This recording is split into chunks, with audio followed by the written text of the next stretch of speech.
सावधानी से कथा सुनिए, नहीं तो दुर्घटना होगी। दुर्घटना क्या होगी? जीवन के कई प्रश्नों के उत्तर हम एक क्षण में दे जाएंगे, कोई भी व्यास, और वो शायद आपका प्रश्न बहुत दिनों से था और उसका उत्तर हमने दे दिया, लेकिन आप उस समय इधर उधर देख रहे थे, तो फिर घटना तो घट जाएगी ना। इसलिए बहुत सावधानी से सुनो। धनानि भूमौ पशवश्च गौष्ठे। शास्त्र आज्ञा करते हैं कि धन जहां है वहां रखा रह जाएगा, भले ही आपने जीवन भर खून पसीना एक रातों की नींद उड़ाई है उस धन को कमाने के लिए, लेकिन जब जाएंगे तो वो धन इतनी दया नहीं करेगा कि मेरे लिए बेचारे ने इतनी मेहनत की, इसके साथ तो जाऊं मैं ना। धनानि भूमौ पशवश्च गौष्ठे। अपनी ड्रीम गाड़ियां खरीदी, जो भी कुछ कमाया जीवन में, लिया नया नया, वो भी केवल अपने गराज में खड़े रह जाएंगे। वो भी नहीं आएंगे कि भाई चलो हमारे स्वामी जा रहे हैं हम भी चलें साथ में। आप कहेंगे महाराज जी ये तो सब निर्जीव हैं। निर्जीवों की बात मत करो, जीवितों की बात करो। तो शास्त्र आज्ञा करते हैं धनानि भूमौ पशवश्च गौष्ठे भार्याग्रहे द्वारी। पत्नी घर के द्वार तक जाती है, जिसके साथ फेरे लिए। देखो कथा ना सत्य बोलती है।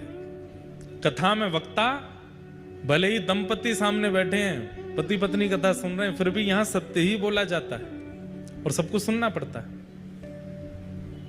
पति के जाने पर या पत्नी के जाने पर,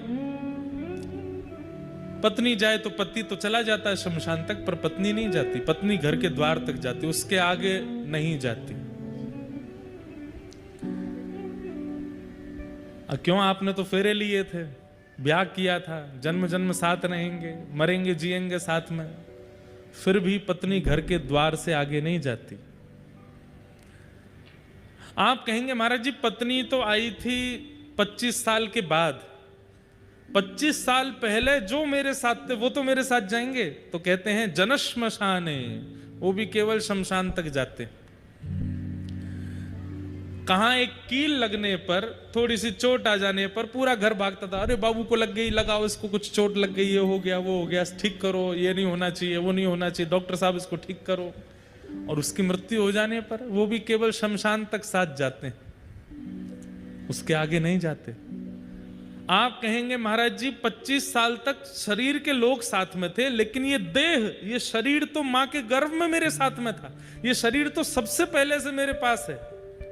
तो देहश्चितायाम, देह भी केवल चिता तक जाता है।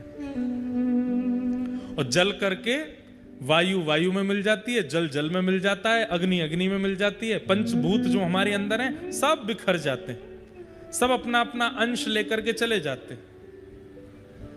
ये नरक स्वर्ग या वैकुंठ गया कौन? शरीर तो यहीं जल गया। और वो जीवात्मा गई भी तो उसको लेके गया कौन? उसके साथ गया कौन? तब शास्त्राज्ञा करते हैं देहश्चितायाम परलोक मार्गे धर्मानुगो गच्छति जीव एक। उसने जीवन में जितनी बार राम नाम कहा, जितनी बार कृष्ण नाम कहा, जितनी बार राधा नाम कहा, जितनी बार नारायण कहा, वो समस्त भगवान नाम एक साथ प्रकट हो जाते हैं। जितने राम उतने राम प्रकट हो जाएंगे, जितने कृष्ण उतने कृष्ण प्रकट हो जाते हैं, जितने नारायण उतने नारायण प्रकट हो जाते हैं। और फिर सब एक रूप धारण करके हाथ पकड़ते हैं, चलो अब आगे की यात्रा पर चलो। वो नाम से नामी प्रकट हो जाता है, वो नामी साथ जाता है। नामी मतलब ईश्वर। ईश्वर जो हमें साथ लेकर के जाता है वही तो अपना हुआ, बाकी सबने तो छोड़ दिया। और हमारे यहाँ तो बड़े नियम है, शमशान से जब लौट के आते हैं तो नियम है कि भाई लोग पीछे मुड़ के नहीं देखेंगे, और फिर कंकड़ और वो मिट्टी उठाते हैं, ऐसे पीछे डाल देते हैं, नीम खाते हैं, कड़वा मुंह करते हैं। क्यों? उस जीवात्मा को बताने के लिए कि देख हमारे अंदर तेरे प्रति कोई मोह नहीं है। अगर आप पीछे देख लोगे तो क्या हो जाएगा? उसको जो गया है उसको लगे, वो बार बार देखता है कि ये मुझे देखेंगे कि नहीं, ये इनको मेरी प्रति आसे, ये मेरा भाई था, ये मेरा दोस्त था, ये मेरा मौसी का बेटा, ये मेरा बुआ का बेटा, इसको मैंने स्कूटी पे घुमाया, इसको मैंने समोसे खिलाए, देखेगा मेरी तरफ। लेकिन मना कर देते, पंडित जी पीछे मत देखना, सब लोग चलो। क्यों? क्योंकि आप अगर उसके प्रति ममत्व दिखाओगे तो उसको आगे की यात्रा करने में कष्ट होगा। इसलिए भले ही रोते हैं, भले ही भावुक होते हैं, फिर भी अपने हृदय को कठोर करके, कोई व्यक्ति देखता नहीं, रोने वालों को शांत किया जाता, मत रो। क्यों? उसको कष्ट होगा। पर ये तो संसार का नियम है, हमने इतना उसको अपना मान लिया है कि फिर उसके प्रति रोते हैं। इसलिए भैया हरि नाम, हम आप सब लोग ठाकुर जी को कब देख पाएंगे ये कोई, इसका कोई पता नहीं है। हाँ, हम इतना ही देख सकते हैं कि नाथद्वारा में श्री जी बाबा को देख लें, वृंदावन में राधा वल्लभ जी, राधा रमण जी, बिहारी जी को देख लें, जयपुर में गोविंद देव जी को देख लें, यही हमारे ठाकुर हैं। प्रत्यक्ष चलते फिरते ठाकुर जी इस कलिकाल में हमें दिखेंगे, इसका कोई पता नहीं है। हमारे पास केवल उनका नाम है, बस उस नाम का आश्रय ले लीजिए।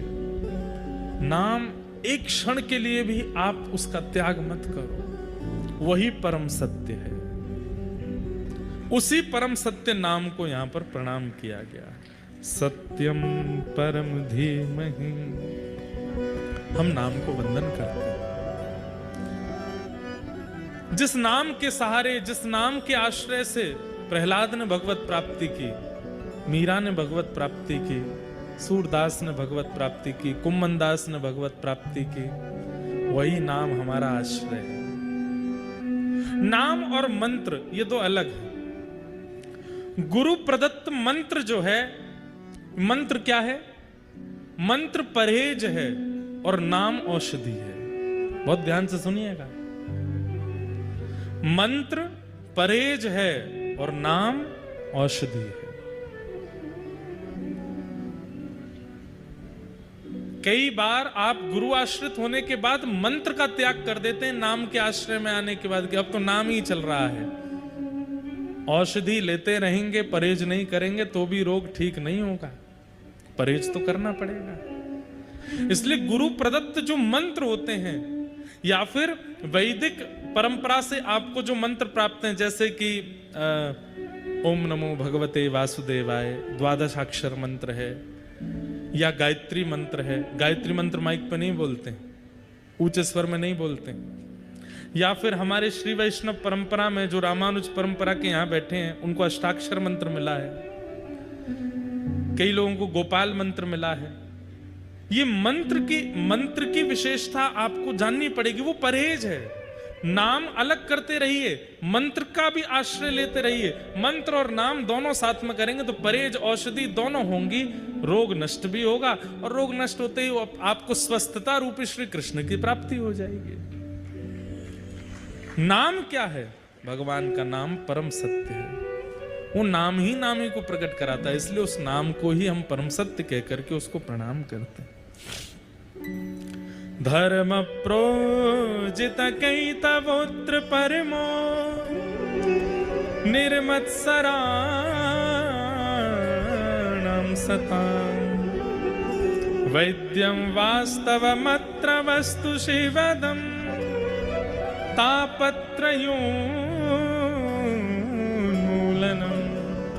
श्रीमद्भागवते महामुनिकृते किं वा परैरेश्वर सद्यो हृद्यवरुध्यते त्रिकृतिभिः शुश्रूषुभिस्तत्क्षणात्। 3 श्लोक हैं, पहला हमने बोल दिया, ये दूसरा है। तीनों श्लोक बहुत ध्यान से सुनने, ये तीनों मंगलाचरण है भागवत जी के। दूसरा श्लोक क्या कहता है? विषय, अधिकारी, संबंध और प्रयोजन।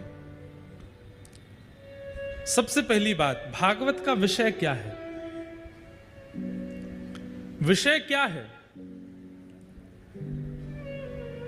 जैसे आप कोई भी थेरेपी कराते हैं डॉक्टर के पास जाकर के, उसका एक आप पूछते हैं इसको कराने से होगा क्या, ऐसे ही भागवत सुनने से होगा क्या। उसका विषय क्या है? बहुत ध्यान से सुनिएगा। कई लोग सोचते हैं हमारे जीवन के सारे पाप नष्ट हो जाएंगे कथा सुनने से। कई लोग सोचते हैं पितरों को मुक्ति प्राप्त हो जाएगी कथा सुनने से। कई लोग कहते हैं हमारे रुके हुए काम बन जाएंगे कथा सुनने से। घर में सब पॉजिटिविटी हो जाएगी कथा सुनने से। ये सब होता ही है, पर मूल रूप से क्या होता है भागवत जी में लिखा है। धर्म प्रोजित कैतवोत्र परमो। बहुत ध्यान से सुनो। परम धर्म की प्राप्ति, धर्म और परम धर्म ये दो बातें होती हैं।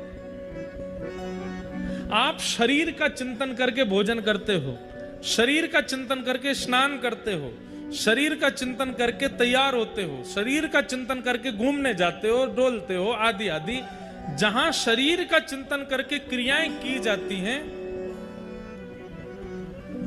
वो सब धर्म के अंतर्गत आ जाती हैं। थोड़ा वायलन कम कर लो भैया। वो सब धर्म के अंतर्गत आती हैं। मुझे सुबह 4 बजे उठना है, धर्म है। मॉर्निंग वॉक पे जाना है, धर्म है। अपने गुरु मंत्र का पाठ करना है, धर्म है। माता पिता को प्रणाम करना है, धर्म। नाश्ता करना धर्म है। दोपहर का प्रसाद पाना धर्म है। रात्रि का भोजन करना धर्म है। पत्नी के साथ निर्वहन करना, बच्चों का पालन करना, धन कमाना, व्यापार करना, ऑफिस जाना, जॉब करना, ये सब धर्म के अंतर्गत आता है। कई लोग कहते हैं हम मंदिर नहीं जा पाते, पर महाराज जी अपना कर्म बहुत ईमानदारी से करते हैं। चलेगा मत चलेगा, धर्म है वो।